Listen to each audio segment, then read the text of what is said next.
Hi, I'm Sally Kirkman from sallykirkman.com, and I'm here with my fellow astrologer and dear friend, Christina Rodenbeck from oxfordastrologer.com, and together we are Astrology Talk Podcast.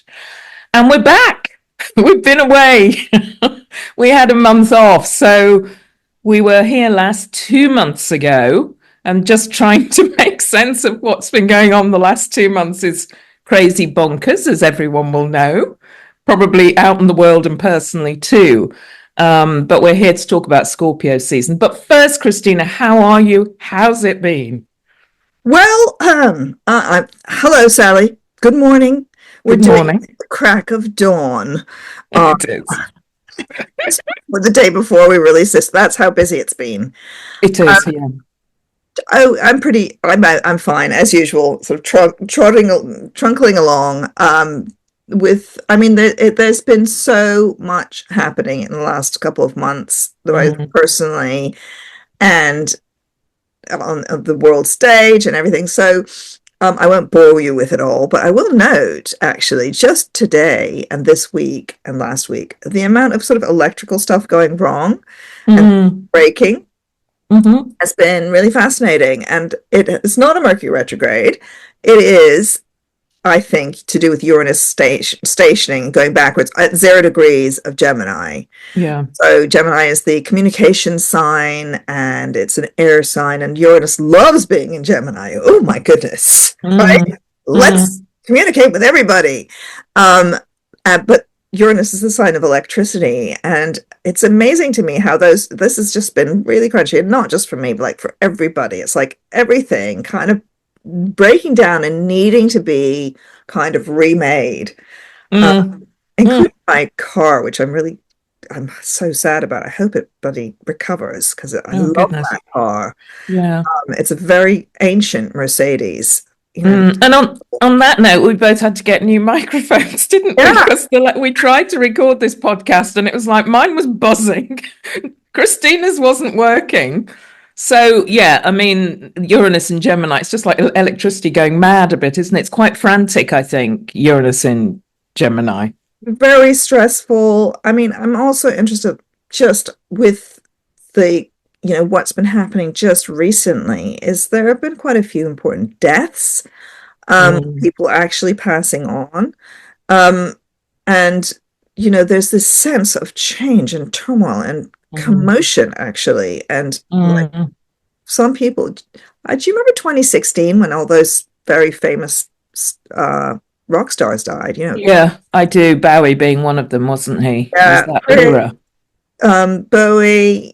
Who else? I mean, lots of people. Leonard Cohen. Alan Rickman. Yeah. Went Lemmy from Motorhead.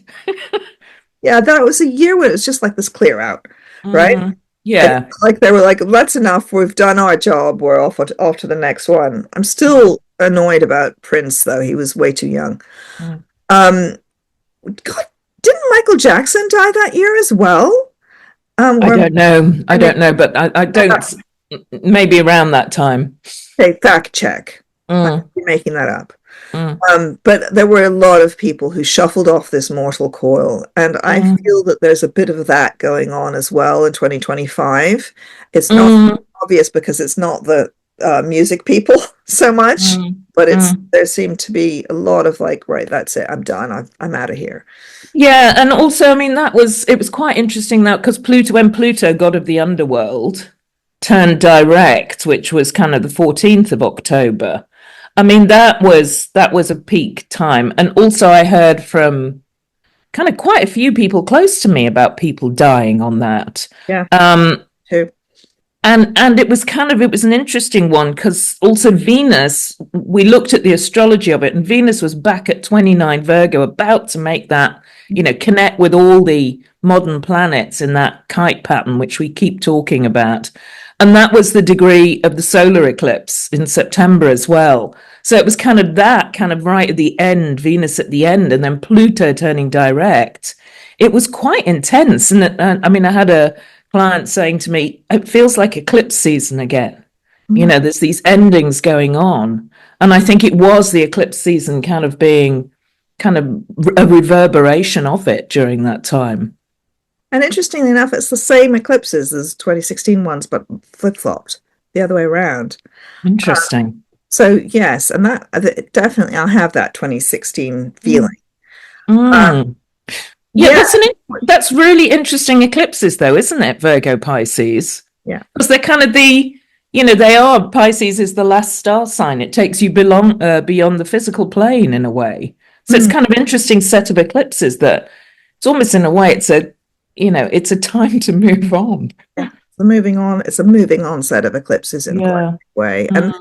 just so people know, that's where the eclipses have been.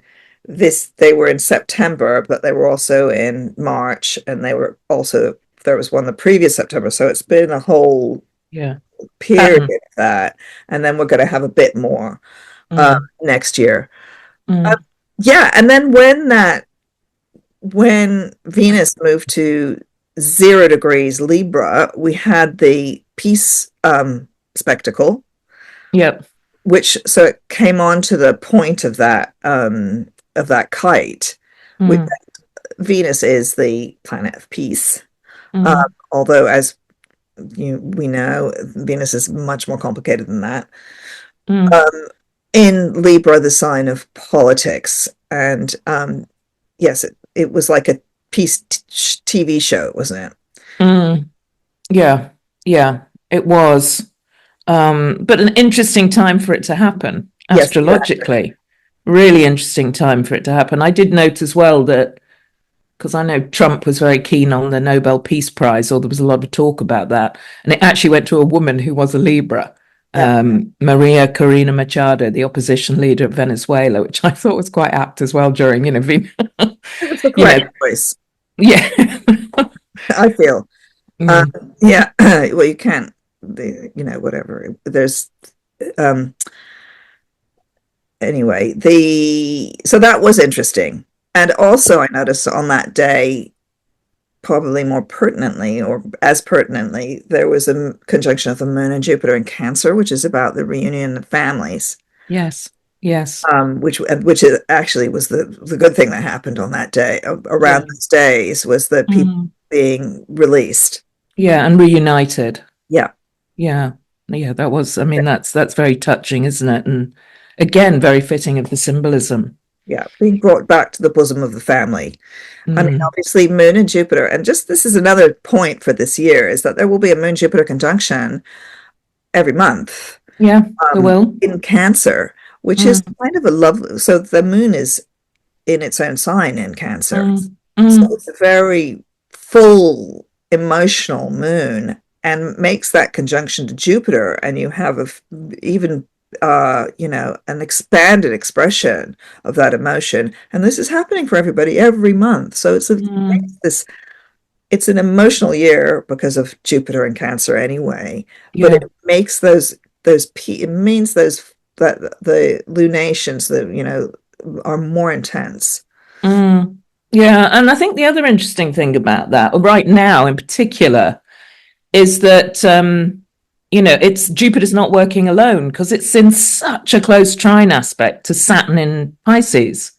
As Saturn's gone back into Pisces. I mean, they don't make an exact trine aspect, but it's during this coming month when Jupiter switches direction. They're so close, and all the faster moving planets are creating this sort of grand water trine in Scorpio, Cancer, Pisces. So it's not, in a way, it's not just about the moon Jupiter at the moment, but Saturn's in there bringing some kind of solidity and anchor, firming things up a bit. So I think Jupiter and Saturn, the leaders, are working together very well during this whole period, and that will last for a couple of months, actually, until Saturn goes back into Aries next year. And in fact, I think, segueing slightly into Scorpio month, that kind of is the theme of the month almost, is that Grand Trine coming and flowing and coming and going, as you say, all of the little planets, and I think Mercury is going to do this several times, It is 3 times, yeah. are making this Grand Trine happen, and that's an incredibly flowing aspect, especially in water. Very emotional and can be very more subtle, I think, than certain other Grand Trines. It may be subtle. It may not be hugely, but also very artistic Yeah, it is because artistic too. Neptune is also involved in that Grand Trine. I mean, it's close. Yeah, It's yeah. it's within. It's coming. Going to come into it. Mm.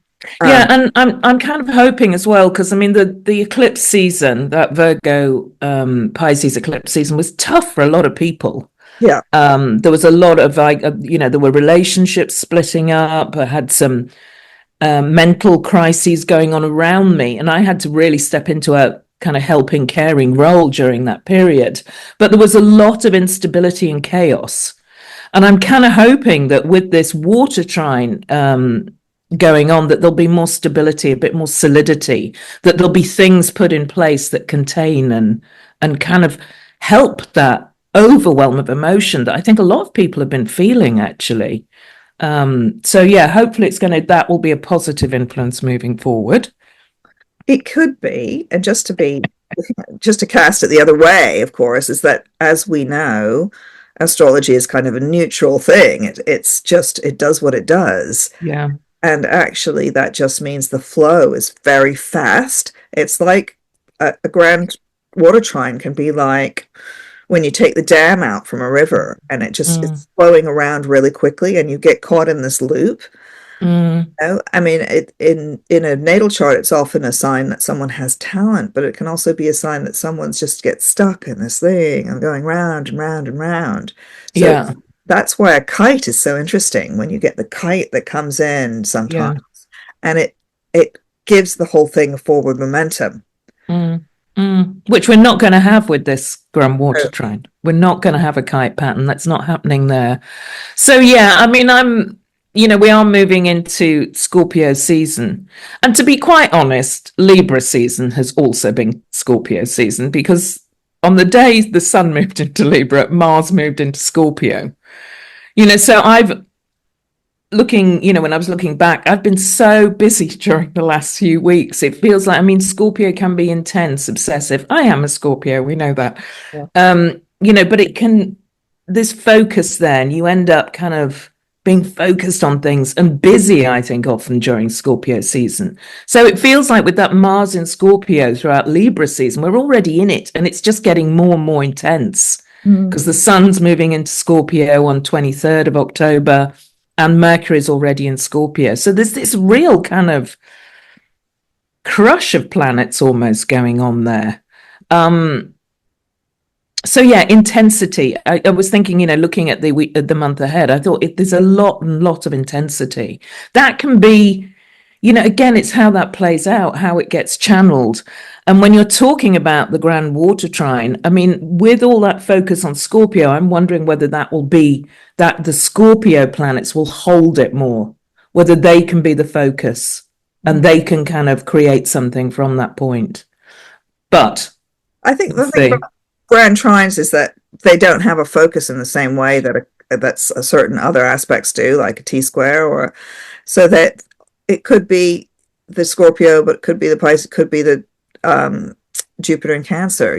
Jupiter is exalted in Cancer after all. It is. So that flow of emotion that's coming out of Cancer could be the thing that causes the other stuff, so to speak. For example, so I think it's like, well, another way of looking at it is that it's the Grand Trine in water with the fixed, mutable, and cardinal.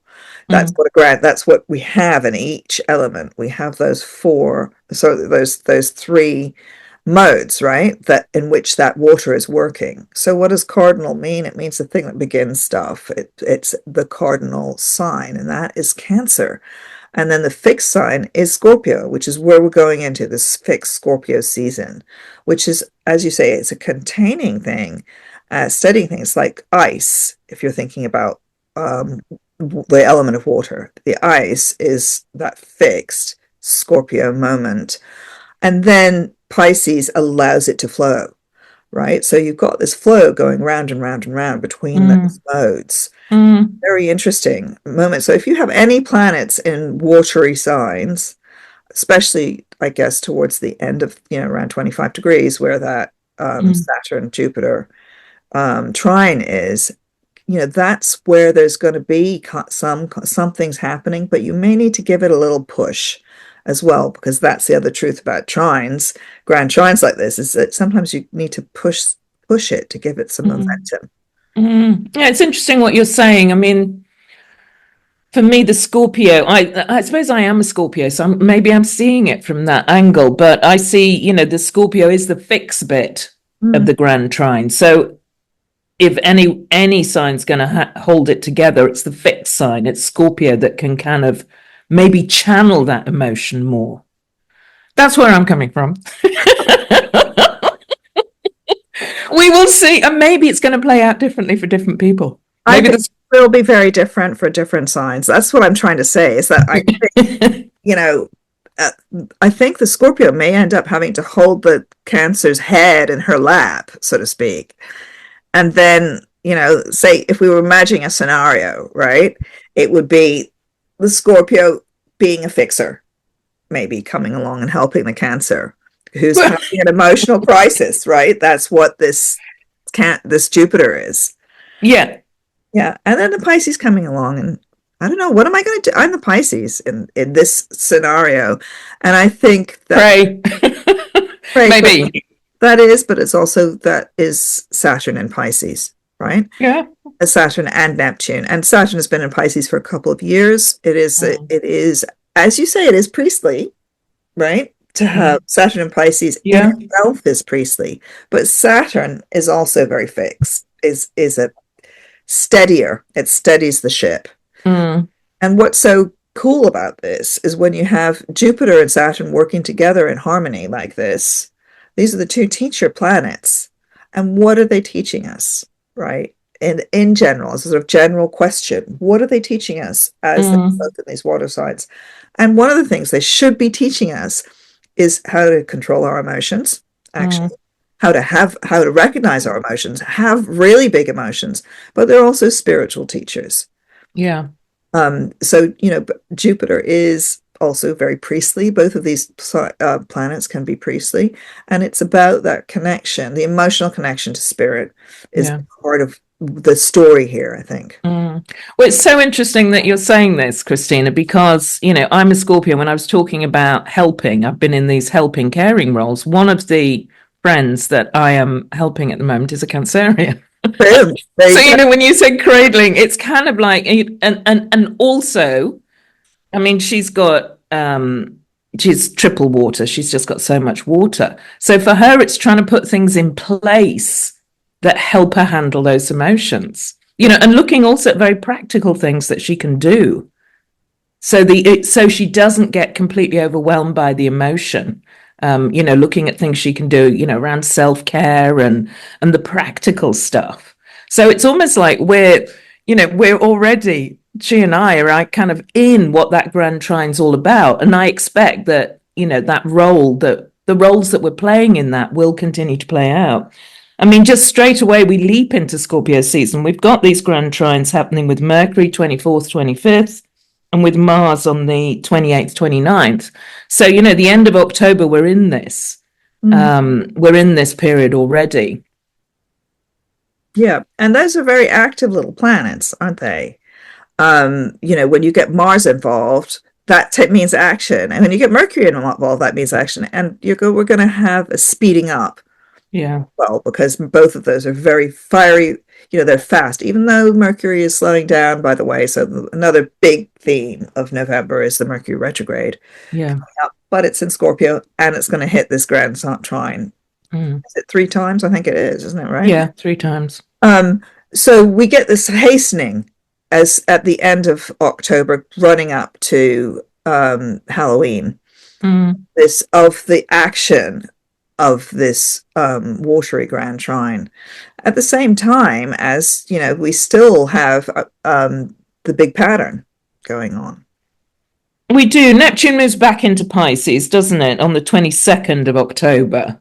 So there's also, this is the completion in a way. Saturn and Neptune back in Pisces this month, and Uranus will also go back into Taurus as well in November.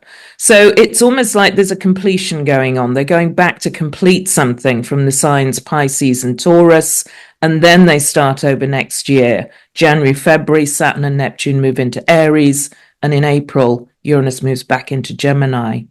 So there's this sort of, there's actually, it's been interesting talking with clients this week as well about, how for how many of them they don't feel like there is something coming to resolution or completion. And it's like they're not ready for the new beginnings yet, but they're aware that they're going to start next year. So this is kind of resolving things in a way with the outer planets going back into their previous signs. And it may be resolving things that have been taking quite a long time, Yes. or much shorter time. So like the cycles involved are, the Uranus one and the Neptune and Saturn cycles, really. Yeah. And they're still in quite a harmonious or interesting, it's a harmonious aspect, isn't it? That, because Uranus will move back into Taurus and Neptune will move back into Pisces. This is a lovely, actually very dynamic sextile, and they will still be making a good aspect, but out of sign to Pluto in Aquarius. So that big pattern carries on. It's slightly different because it's now got this water earth element coming in, but it is, as you say, it's a completion. And just so, Uranus going back into Taurus, that may be, the completion of an 80-year cycle, 80 odd year cycle for some people, believe it or not. That is a big cycle. Or it may be something for the last 7 years that you've been doing and that's completing and that needs to be finished off. And Uranus goes back to Gemini, I think, in April. So you've got quite a bit with that one. Yeah. But the Pisces planets, Neptune going back into Pisces again, that's a very long cycle that Neptune goes round, right? So the last time it was around this point was the 1860s, early 1860s. And so I'm not suggesting that you're that old, folks, but if you're around in the 1860s, you may be coming to a moment of completion. But politically or geopolitically, there are completions with that, or a beginning of finishing off that cycle of Neptune and Pisces. And so I find that really interesting. I'm really interested in Neptune and Pisces, and I think I've written stuff about it on my blog. But it's very interesting for things like fashion and film and the art and music, that see that there are phases in the arts which are, you would say, that was the Neptune, what was happening in that Neptune and Pisces phase. Was it punk? Was it rock and roll? Was it mini skirts? And if you look back at the last 15 years of, say, fashion, it's quite, there you may come out with some interesting ideas about what's been happening, over that stretch of time.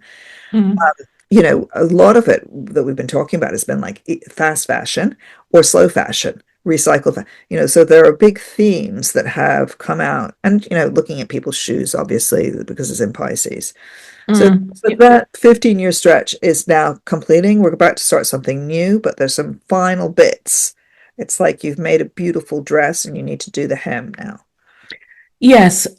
And I think as well, the kind of, not necessarily, I mean, there may be something that needs resolving or completing or tying up, or it may just be that you need to sort of stop, surrender, accept, let things go. I mean, Neptune in Pisces asks us just to almost trust in the universe, connect and just let it go as well.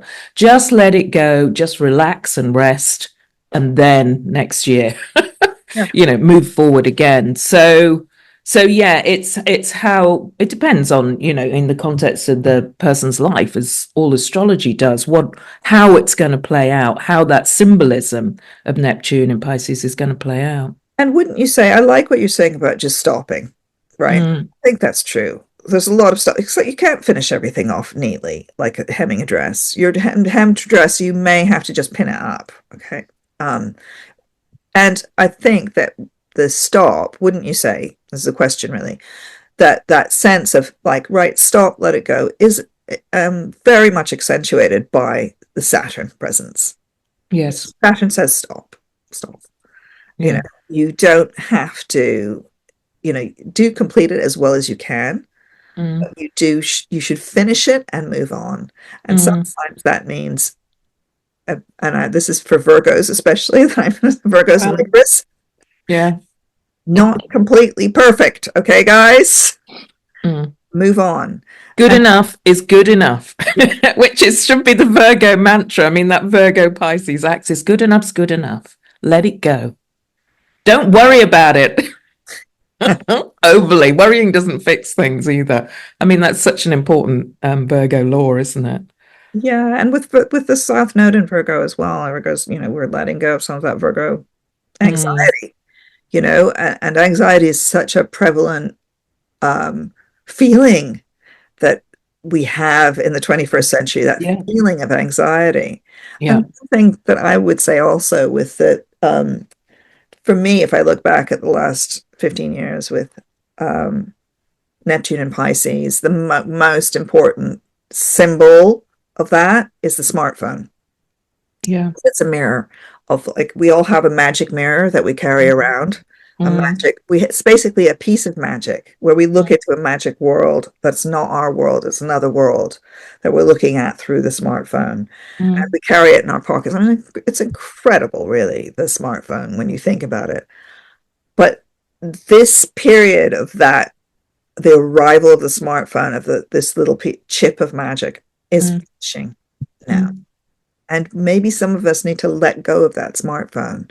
I blooming hope so, because it's been a disaster for the younger generation, I think. I mean, I know there's a lot of organizations now that are trying to stop smartphones for young kids and things like that. Because this is the other thing that Neptune does. It anesthetizes. It drugs you. You lose yourself in it. And you can't get, you're caught up in it, aren't you? You're pulled in. It's like that falling into the, Alice's Wonderland, which can be gorgeous and fantasy, but you lose yourself in it. Yeah. So it does anesthetize as well. Yeah, well, I think a lot of young people are not using the smartphone. I know one of my kids she doesn't go on Instagram and TikTok and stuff for 3 months off, and then go back on, and it's fine. Yeah. But I mean, I think that there are older people who have the problem. I think it's been universal, because it's so it's about enchantment. The word, I love the word anesthetize. I also would include the word enchantment. Yes. It's enchanting. Yes. And the enchantment, it's like, what have we got from the enchantment? And now we're moving on to a new place with when Neptune moves back into Aries, where it's been over the summer, in January, the end of January. So we're coming to the very, very, very end of this. Yeah. There's actually just one other thing to say on that, and then we can move on. Gone into Neptunian world here. Is so many people I know are kind of trying to get on the right medication or come off medication, which is also, trying to get the balance right. They've not got energy, and that is also this Neptune, isn't it? Neptune is the drugs, the medication as well. So it's interesting that as Neptune goes back into Pisces, I've got some people in my world who are trying to resolve that and get it right too. So it's another way it plays out. I hate to say it, but the opioid crisis and all that, there's been a lot about just drugs. Yeah. The quantity of drugs in this country for young people is incredible. I think I think Britain has the biggest cocaine use in Europe. And wow. Yeah, it's very, and I don't know what the statistics are. You guys would have to look it up, but it's gone up a lot. And prescription drugs, of course, we all know about that. That's just been a huge thing in this decade and a half. And there may be a moment when people say stop. Yeah, well, maybe that's Neptune moving into Aries in a way. It's sort of taking back individual choice around it, perhaps, rather than, there's a shift, isn't there, when it moves from Pisces to Aries? Yeah, and drugs don't solve, they kind of, I know that you go to the doctor these days and they're just like, okay, we'll just try this. Yeah. Just try this. And most of the time you've got to experiment with the dose and if that's the right one. And I mean, it's not straightforward. And, I'm very anti medications. Try and But do your, sometimes it works and sometimes it doesn't. It's Mm, whatever. But I actually, it's different for different people it again. is. It And is. the blanket prescription or the blanket, but the sort of rise in drugs as a solution, and including gosh, we're having a big Neptune and Pisces ending conversation. Let's just have it then. But including the psychedelics and all of that, Mm-hmm. which is like, oh, Mm, psychedelics are the solution to your mental health problems. mm. Well, folks, sometimes, but maybe not also. It depends what you're doing. I've seen some car crashes actually with that. Um, Especially recently, some car crashes with the taking of too much, right? Yeah. Yeah. Because everything has to be done to the right quantity. Well, And and Neptune's boundless. There are no boundaries with Neptune. It needs Saturn there actually to put the boundaries in place. At least they're going to be working together again in Pisces over the next couple of months. yeah, very Um, helpful. I think it's very helpful. yeah. Um, So have we kind of chewed that over enough now, or is there one more thing to say about that No, Neptune Pisces it's ending thing? My goodness, wherever it is in your chart, right? Have a look. So mm, just at that Pisces, that conjunction of Saturn and Neptune that's going on now in Pisces, because it's really flowing in November because of the Jupiter, because of all the planets in Scorpio. yeah. It's all coming out, you know. Yeah, it's Saturn and Neptune in Pisces that are getting triggered, these grand water trines that are going on, isn't it? So, So like for Sagittarius, that would be, maybe at home with your family. It's yeah. the stuff unleashing, Mm, or for Gemini, it might be to do with your career. It could be fantastic for Gemini, yeah. real possibilities coming in. Yeah, and relationships for Virgo, your love life, your one-to-ones, your partnerships. And for Pisces, about the way you see yourself, maybe. Identity around Pisces. And that shifting and changing during this period. Yeah, and just thinking about the Virgo, um, there's, your partner may be experiencing all of those sort of Neptunian things we're talking about, or grief is another, real Yeah. opening up of Mm, some kind of emotion. mm, So, do look at that for or, I was just thinking even for Aquarius, if you have that Saturn Neptune conjunction with this flow, that's about kind of money, actually, mm, or how you earn a living. mm, There may be some changes coming about. Like maybe you earned your living as a dancer for the last 15, 20 years, and that's going to stop, for mm, example. mm. Interesting. What should we do? Should we take a look at the chart? Well, we could, couldn't we? Should we put them, do you have the moon charts? I have the moons. I think, well, I mean, this, we're in this throughout the month. This isn't going away, this flow of energy, and it will keep being kind of re emphasized as the faster moving planets move through. Um, and there was a new moon right at the end of Libra. All the new moons are right at the end of the star signs at the moment. So the first lunation we've got to look at is the full moon, um, which takes place on November the 5th. So it's moving into November when you get this kind of full moon emotion again. I mean, we're going to talk about anything else but a lot of emotion and drama this month. It's kind of, there's so much flow, isn't there? There's so much blimmin' flow, although the moon is in Taurus at this full moon. So safe harbor, maybe that's about the things that ground you. The moon likes to be in Taurus. It gives financial security is important, emotional security is important. It's about the basics of life. So that might be a clue moving forward if you are awash with emotion, where to find the stability, where to be grounded. Yeah, So I'm just looking at that. I think that's actually quite a sexy full moon as well. I mean, it always is. It's Scorpio, Taurus, these are sexy signs. Um, and on that day also Mars is going to move signs isn't it? So it goes into Sagittarius, which is exciting. Following in the footsteps of Mercury, which is already in Sagittarius. So they start this Scorpio season in Scorpio, and then they move into Sag. So they bring in a bit of fire, which I think is quite helpful. And actually, at this point, already by the 5th, the sun is on its own, isn't it? In Scorpio. Yes, it is. Mercury will come back, but the sun's on its own in Scorpio. So we're getting into this sort of feeling of fieriness. And one of the things about that this lunation is it does feel like it might be the culmination of something. Like a relationship for Scorpio and Taurus, for instance. There may be some kind of relationship culmination, or for back to Aquarians, if this is across your job, your home and your job, that axis. And what's quite interesting about this lunation is that it's a little bit wide to be part of that watery Grand Trine. It is during this point, isn't it?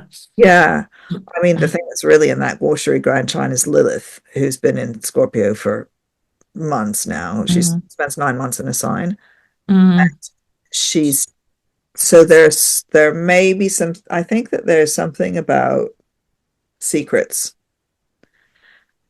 being, and that's a thing to think about this month, because Scorpio is a sign that's very secretive. It keeps secrets. It can be a closed book.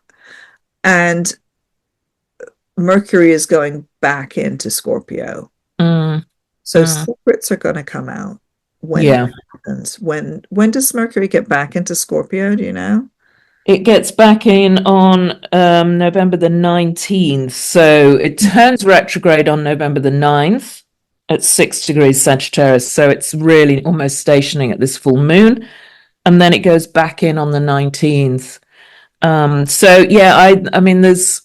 I think this Mercury retrograde phase that's coming up is one to keep your cards close to your chest. I think that's always, it's be more Scorpio. Be more Scorpio. Keep things in. Find out what else is going on around you. But yeah, don't reveal too much during this, particularly once Mercury goes back into Scorpio. I think it's holding your cards close to your chest.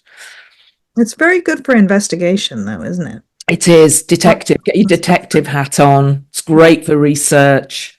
It's great also, if anyone who's got writing projects, I think it's a fantastic Mercury retrograde, particularly when it's in Scorpio. You can really go in with laser focus and get things done. That's one way it's going to play out. The other thing I think it's interesting, you're talking about sexy, which, Lilith caught up in the Grand Water Trine, but also notice Venus is the ruler of this full moon. And on this full moon, she's at 28 Libra, Venus is quite interesting at the moment. That's back at the same degree as the new moon on October the 21st. So it was Venus who was kind of doing this little Virgo reverberation at the end of Virgo. Now she's reverberating the new moon promise on the full moon, 5th of November. She's back there at 28 Libra.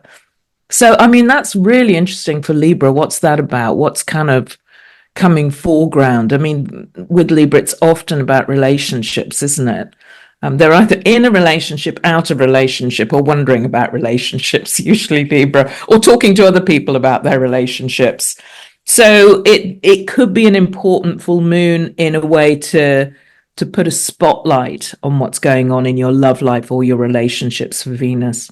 Yeah, and with Lilith involved, there's also the possibility of some subterfuge or a third party or something a little bit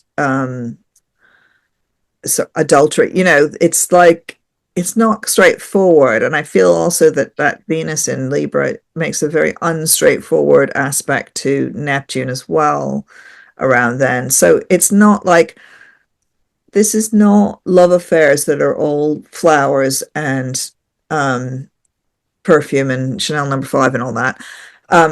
It's more something a little bit darker. than that. It's your hidden motivations, isn't it? It's those sort of, it's the things that maybe you find it quite hard to admit to yourself or to other people, perhaps. There's something going on. So yeah, I mean, it's a very intriguing time for love relationships, I think. Scorpio season always is, Scorpio they like the allure of things that are a bit dark and dangerous. There's that side of Scorpio as well. The other thing during this full moon is that Mars is exactly opposite Uranus. Mars is the libido as well, and opposite Uranus, that is a bit crazy and wild. I mean, it's exact the day before the full moon. It takes place on the 4th. So, I mean, things could really crash open on this full moon, actually. And it's wise to be a little bit wary of what you do, particularly, I think, Sagittarius, Gemini, because that Mars-Uranus is across your star signs. When it comes to relationships, I'd rein things in a bit during this full moon. Also quite accident prone, that it is. Full moon. I would be more cautious about my driving and stuff like that. I'm just thinking about that little creep, Sam Altman, saying, the AI guy, saying, oh, we're going to allow more adults, blah, blah, blah, basically more porn on AI porn. Great. Yeah, great. That was this week. He called it erotica or something, but we know what that means. And I'm just thinking, yeah, Mars-Uranus opposition. That's weird in that way. Uranus is AI and futuristic stuff. And as you say, Mars is the libido. Well, let's see what happens. Either it goes all out or stops on this full moon. Well, I think, it could get rid of a very important portion of the population in a useful way. They'll all be stuck inside playing with their, bots. I was going to say playing with themselves and their AI machines. I don't know, but it seems like a very kind of weird way to go forward. It's very perverted, isn't it? It's very perverted. It's like, really, that's what you really want. Okay. Yeah, this and interesting enough, then, and if in a while, not so far off, Lilith will come and make an opposition to that Uranus too. Yeah, I mean, just sort of veering away from that a bit. There's this during this full moon for the fire signs in particular. I'm thinking Aries, Leo, Sagittarius. It's quite dynamic during this period for the fire signs because you've got Mercury and Mars still working together. I know Mercury's slowing down. But that Mars at 0 degrees Sagittarius now. So Aries, you might be, leaping into sort of planning trips or holidays for next year. It feels kind of, and for Sagittarius, it's you might be setting off on a mission. You've got some personal goal or aim that you want to really put energy into. That Mars in Sagittarius, and that Mars will be moving through Sagittarius. It's not going to stop like Mercury. So get past the Uranus, be wary on the 4th and 5th. But after that, the fire signs can be going. And for Leo, it might be to do with your kids, or it might be to do with a creative project. It might be to do that you're just determined to have more fun on the run up to Christmas. Who knows? But there's a lot of energy for fire signs as well once Mars gets into Sagittarius. And it's just building too, because the sun will come into Sagittarius at the end of the month. So, it's a building, fiery bonfire of stuff. And Mercury will actually go and come back again. So there's a lot of Sagittarian energy at the end of this year. Yeah. So should we? So gosh, I'm going to stop. Much astrology this month. So Mercury goes retrograde on the 9th, right? Yes. In Sagittarius. Yes, moves back into Scorpio on the 19th and turns direct in Scorpio at the end of 29th of November in Scorpio. So all the usual caveats around Mercury retrograde are already in play kind of as this podcast goes out. Pretty much. Yeah, Mercury's in its shadow as soon as you start listening in. And then when you get to the 9th, then it's definitely retrograde. It's definitely time to investigate, go back and look at things and do your editing, do your throwing out garbage. And, you know, I think it's for me, it feels like a very strong Mercury retrograde. And that's for astrological reasons. But because actually Mercury is in its fall anyway, or is it fall or it's detriment? Detriment. Detriment in Sagittarius. So it functions kind of weirdly anyway. I mean, I know anybody who's got Mercury in Sagittarius is just so full of ideas and so full of words that sometimes they don't have enough width to get them out, right? So it's always a lesson for Mercury and Sagittarius is how do I get my ideas, you know, on paper or on the screen or whatever? How do I organize my ideas? And it may feel quite disorganized, this Mercury retrograde. Yeah. Or maybe this feeling of disorganization but that's okay. Because that's like, you know how we were talking about this feeling of endings and finishing stuff off. Sometimes you need to get everything out of the closet and spread it out on the bedroom floor and look at it, and it looks like a terrible mess. Yeah. But that's because you're at that moment of making things even messier. And that may be part of the action of this Mercury retrograde. You're making things even messier because then when you get like halfway through, this is, you know, when Mercury meets the sun, then you start to consolidate, you know what you're doing, and then you can start moving forward. Yeah, and then Mercury's back in Scorpio. It moves into Scorpio on the 19th, and the Sun Mercury retrograde is on the 20th. So that is the time when you need to do all that. God, everything's out there. And the same with kind of negotiations, I think, as well. You know, if you've got negotiations, meetings, talks going on, trying to share ideas, it could be kind of all out there until that point when you can kind of rein it in. Also, that's also the day of the new moon, interestingly, the 20th. So I should look at that chart. Yeah, let's put that up. Let me get him up. There he goes. The other thing I want to say also about the Mercury retrograde, because it's in Sagittarius, if you are traveling, hooray, nice. I always like Mercury retrograde for going away so you get a different perspective on things. But do give yourself extra time to travel. Do double check all your travel documents and make sure everything is in order. Mercury retrograde's a very good time to read the small print of stuff and see if there's any mistakes. I have to say, there's the last Mercury retrograde. It was when my daughter was signing a tenancy on a flat, and everyone was signing it quite gaily, and no one had read it. So I thought, right, Mercury retrograde, I'm going to read through it. It was incorrect. It needed redoing. So I was like, yay, well done, the astrologer. The astrologer sorts it out. Everyone else was just signing it. Well, so, you know. This is quite an extraordinary lunation coming up, isn't it? On the 20th, this is Scorpio intensity. Very, very intense. Yeah, I mean, it's the sun and moon and Mercury retrograde all at 28 degrees Scorpio. And also Lilith is pulled in, isn't she, at 26 degrees Scorpio. And Venus is at 16 degrees Scorpio. She's well into Scorpio by then. All opposite Uranus.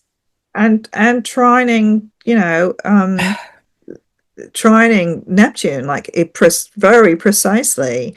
And by now Uranus and Neptune are in the sextile. So anything could happen, folks. It's like there's an element of surprise to this new moon. It's a new moon shock, I feel. Whoa, how did that happen?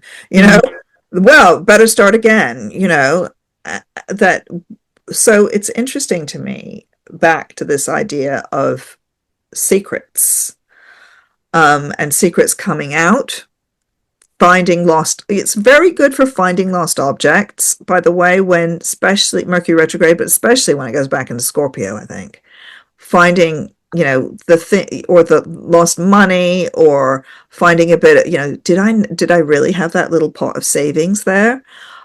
So seeking things out under the Mercury retrograde, sorting out your paperwork, especially, I mean, if you're maybe sort of Libra, or Aries.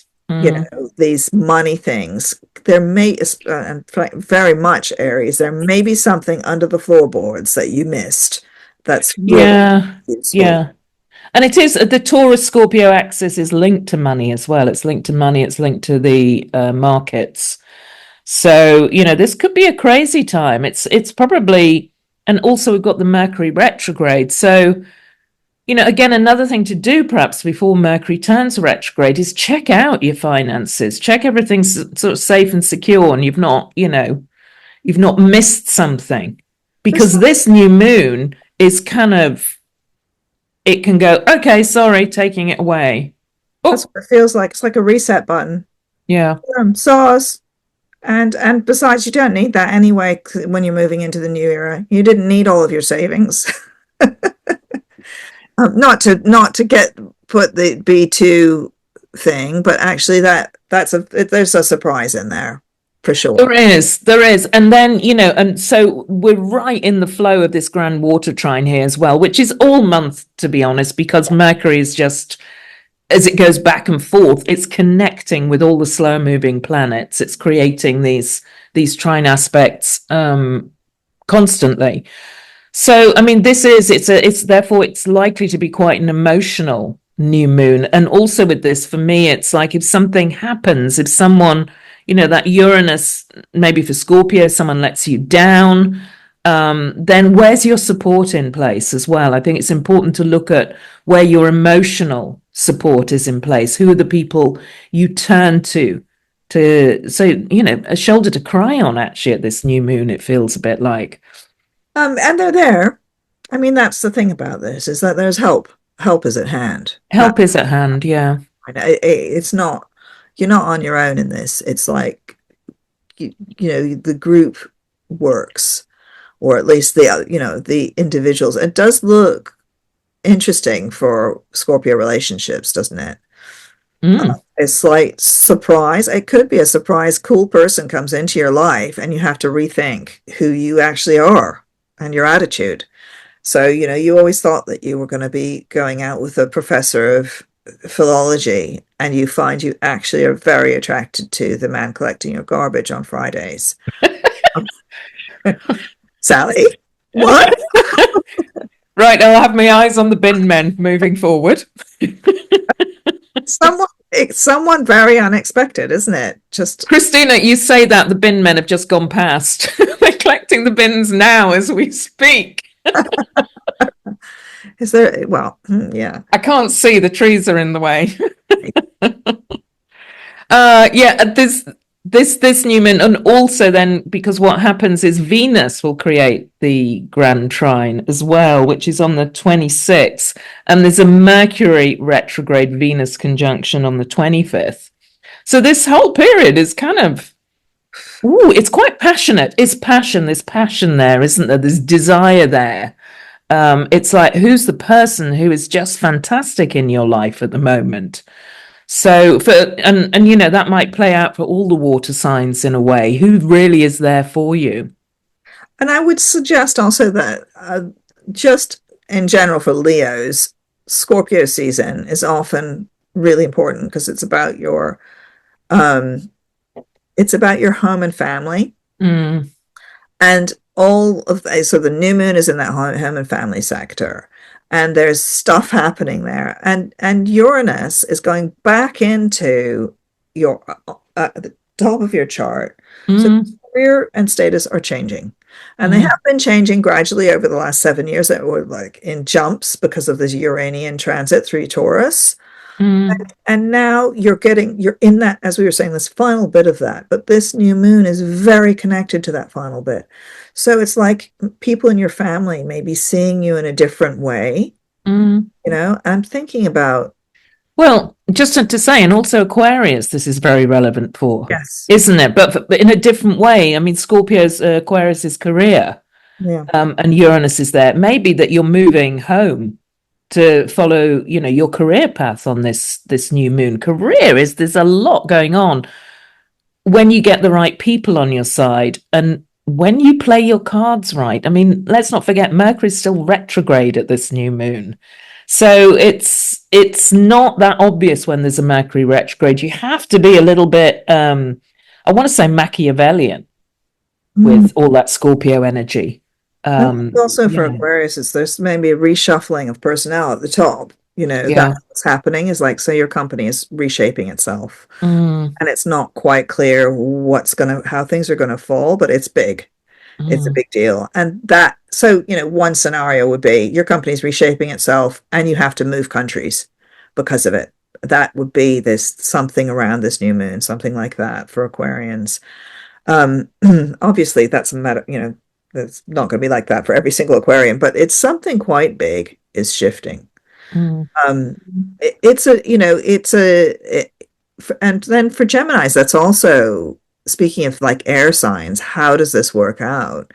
And it's always a curious combination, that Gemini Scorpio one. But it's things, possibly, there may be shifts at work for mm. Gemini, which may turn out to be important for you for next year when you get Uranus, back in your sign and you're starting off on this new flight.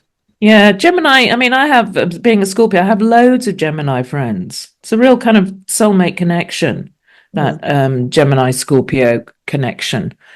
So for the Geminis, it might be about, buddy up with your Scorpios during this period as well. It is really, I think it's a time to kind of know who your friends are, use your alliances. It's not a time to go it alone, this. Also just thinking for Capricorn, you've got Jupiter in your opposite star sign, Cancer, part of this. So that's about maybe expanding your social life through your partnerships. And knowing where your alliances are. This grand water trine for Capricorns all in your people sectors. So it feels there's, I think, moving forward, and maybe this is something just in a general level. I think we really need to know who our friends are, where our alliances are, where our support is. It doesn't feel like a month to be going it alone at all. No, and I think that's also just the big pattern is also about that. Yes, it is. It's about finding your support, Mm.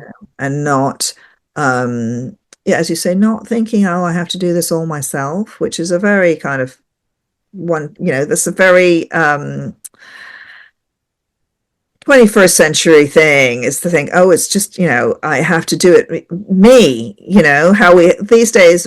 I was thinking this as I was sort of booking flights and stuff, thinking, God, I just would like a travel agent just to deal with this for me. Mm. Or as I spent the whole of yesterday, speaking of electronic things going wrong because of the Uranus, I've been on PayPal trying to sort out why certain stuff isn't happening, right? And I was just thinking, I literally don't know what I'm doing. I haven't got the competence for this. Mm. Someone else is more competent than me. Yeah, Where are they?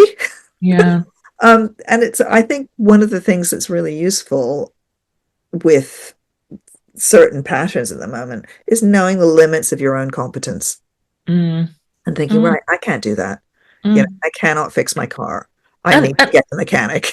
yeah, and asking for help. Yeah. There's so many of us, myself included. I mean, just end up trying to do it ourselves when people love being asked for help most of the time. I love it when people ask me for things. It's like, yeah, I could do that. So find the people with different skill sets or different qualities or different values to help you. Can be really useful moving forward. And there may be like a professional person who can do it for you as well. Mm. So this is also about actually paying for help. Yeah. Yeah. Forking out if you need the help. Hire someone. Also, that's what makes capitalism go round is, you know, getting help, hiring people, spreading the work so that it's not, and this has been one of the effects of computers is to focus, that people do more and more, uh, Mm. fewer people do more and more of the work. It seems to me that's, Yeah. I look around at my friends, Yeah. it's like, how did you end up doing everything? You Mm. haven't, there's so many people who have sort of, oh, what's your job? Well, it's an everything job. Yeah. And I think that's also part of this Neptune Mm. price, back to that. Mm. And Mm. oh, And also, with all this focus on water, get out and connect with people. You know, shop independently, be around other people, make connections, smile at people. I think that's a lovely thing to be doing in Scorpio season as we move forward. Smiling at people. Do you connect smiles with Scorpio? No, but we can do it. You're going to be forced to do the smile. Do the smiles. No, we don't go around looking serious and glum all the time. No. We don't, but... You laugh a lot. I do laugh a lot. I do laugh a lot. When we, you know, maybe it's more of a smirk sometimes with Scorpio. You know, it's a bit different. But anyway, I will be going around and smiling in the month ahead. That's what I'm going to do. Oh, what about you? Any last advice for our dear listeners? Just that Mercury retrograde, the secrets, you know, digging around, finding stuff out, looking under the floorboards.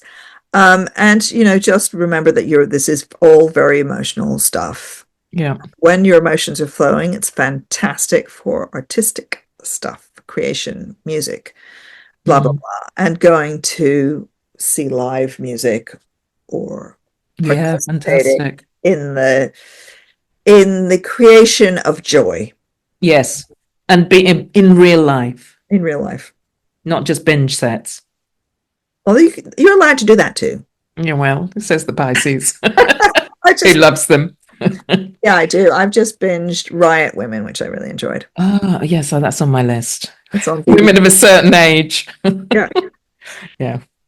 Alrighty, so I think that's us done. Please do subscribe to our YouTube channel. Please do write us reviews, like what we do, and we shall see you again next month.